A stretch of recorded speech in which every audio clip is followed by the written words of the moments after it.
Hallo und herzlich willkommen zu Kajak Plus. In unserem letzten Video haben wir euch erklärt, wie sich ein Kehrwasser definiert und wie es mit einem Boot erreicht und wieder verlassen werden kann.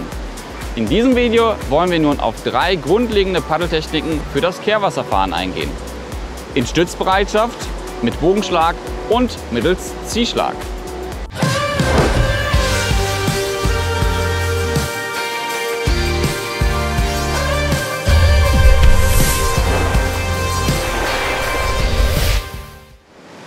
Erstens Stützbereitschaft. Wie es der Name schon sagt, ist dies eher eine passive Paddelhaltung, bei der das Paddel in Stützbereitschaft gehalten wird, umgangssprachlich auch gerne als Gorilla-Haltung bezeichnet. Beim Ausschwingen wird diese Haltung eingenommen, sobald man das Boot auf die Kante stellt bzw. die Kehrwasserlinie überfahren wird. Durch die Stützbereitschaft kann man, sofern man drohen sollte umzukippen, sich direkt wieder hochstützen.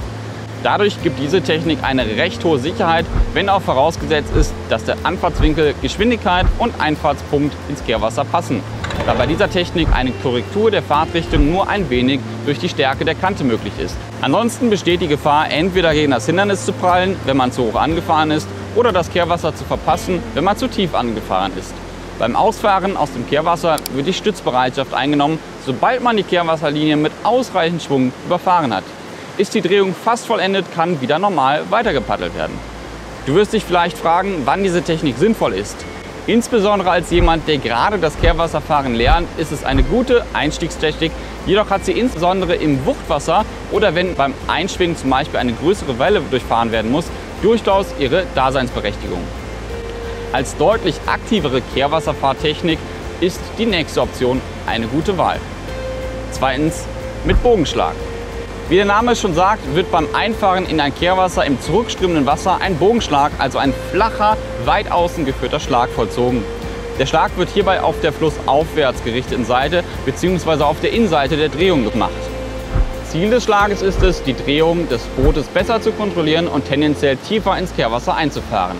Etwa um die Kehrwassereinfahrt für nachfolgende Paddler freizuhalten oder bei größeren Kehrwassern näher ans Ufer oder einen ruhigeren Bereich zu kommen. In Verbindung mit einer eher geringeren Kante und einem lang gehaltenen Heckruder im Anschluss an den Bogenschlag kann es so gut gelingen, mehrere Meter tief gerade ins Kehrwasser hineinzufahren.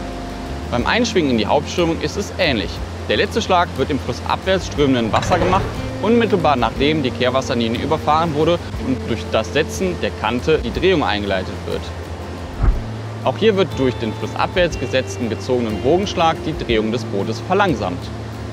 Somit fährt man einen größeren Bogen aus einem Kehrwasser heraus. Beim Herausfahren aus dem Kehrwasser möchte man durch die Bogenschlagtechnik möglichst weit wieder in die Strömung hineinfahren. Vor allem bei einem anschließenden Flussseitenwechsel oder wenn das nächste zu erreichende Kehrwasser wenige Meter tiefer auf der anderen Seite liegt, ist diese Technik am sinnvollsten. Drittens mit Ziehschlag. Die wohl anspruchsvollste Kehrwasserfahrtechnik ist es, mit einem Ziehschlag Kehrwasser zu fahren.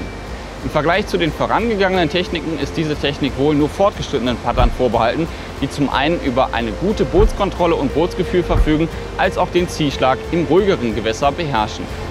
Wer diese Technik beherrscht, hat das Handwerkszeug, äußerst zügig in und aus Kehrwassern herauszufahren, da hierbei die Bootsdrehung aktiv unterstützt wird. Slalom-Paddler wenden diese Technik im Wettkampf nahezu dauerhaft an.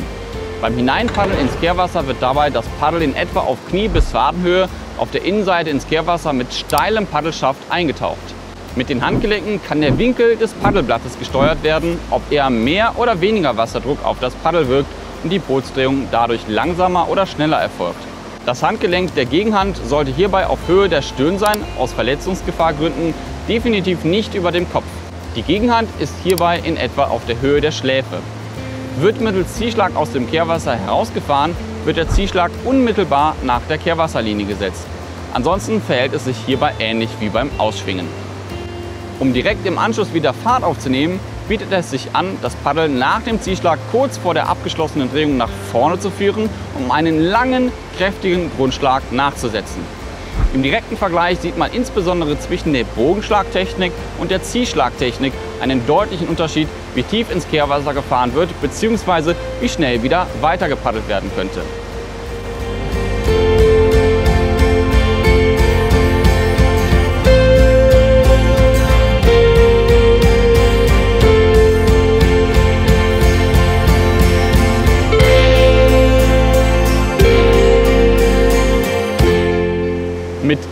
3 Techniken wirst du wohl jedes Kehrwasser meistern können.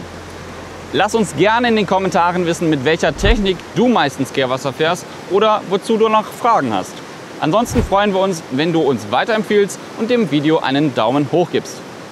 Hier oben findest du ein weiteres Video von uns. Ansonsten bis demnächst bei Kajak Plus, dein Plus im Kajaksport.